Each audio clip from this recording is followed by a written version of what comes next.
On February 7th, the Ukrainian parliament consolidated the strategic course of Ukraine's membership in NATO and the European Union. 334 MPs voted in favor of the decision. The law came into force on February 21st, 2019.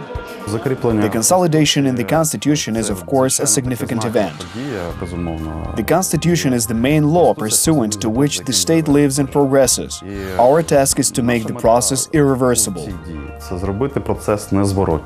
The corresponding bill is a point of no return for opponents of the Euro integration course. After all, Ukrainians remember how in November 2013, during the presidency of Viktor Yanukovych, the Cabinet of Ministers suspended preparations for the signing of the association agreement with the EU. This led to tragic events on the Maidan, where more than 100 people were killed. Therefore, the declaration of intentions is very important for Ukraine today.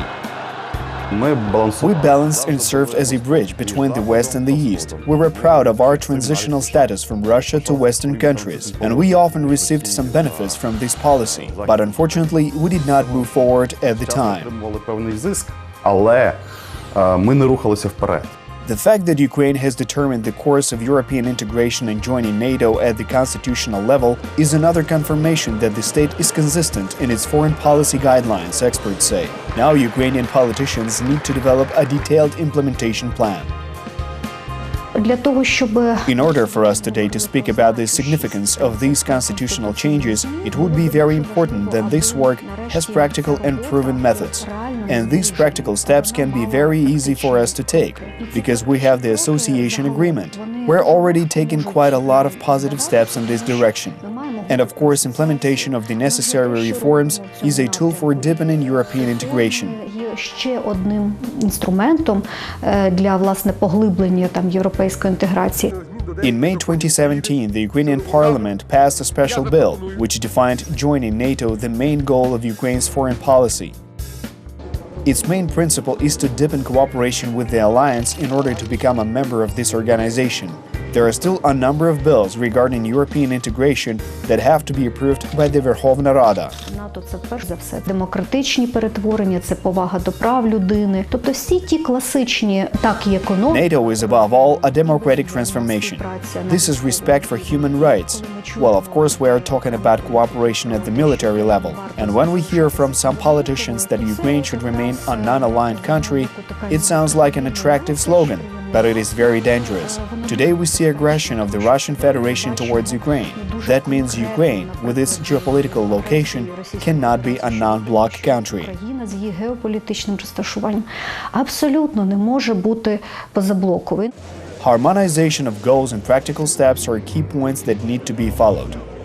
In fact, this is about the implementation of the association agreement with the EU.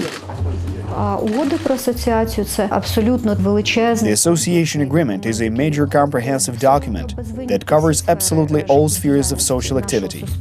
Загалом на сьогоднішній день In general, today the government reported that the association agreement is still moving forward, but this approach is disproportionate, unbalanced, and depends on the political will of the president, the parliament, and the government, as well as on the provision of the necessary financial and human resources. Так і від ресурсного забезпечення. The Ukrainian army is now actively undergoing reform, despite Russian aggression. For this, there is a key tool in the state. Namely, this is the annual National Program for Cooperation with NATO. It is a strategic document of Euro-Atlantic integration of Ukraine that defines reform of the security and defense sectors in compliance with NATO standards and recommendations.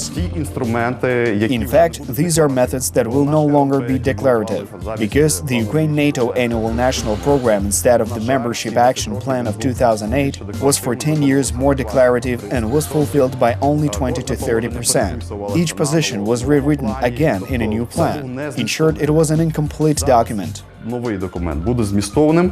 Will the Constitution add to the strategic course additional preferences for the state to become a member of the EU and NATO? No, but a lot of work will provide bonuses. Ukraine has already fulfilled quite a lot in this particular direction. The state continues implementing the necessary reforms.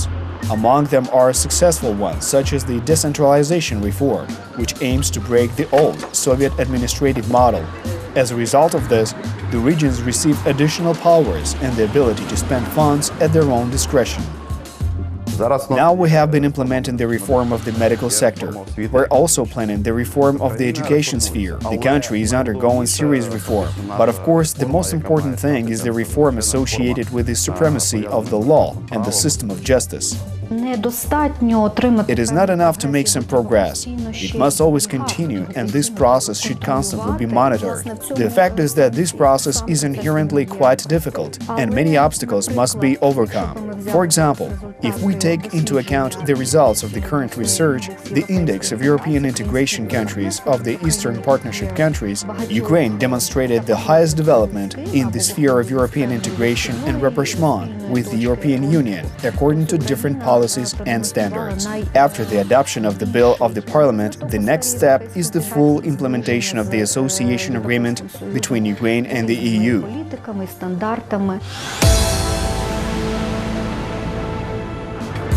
By the year 2020, the Ukrainian army should achieve compliance with NATO standards, and the state's leadership will continue the strategic course of reform.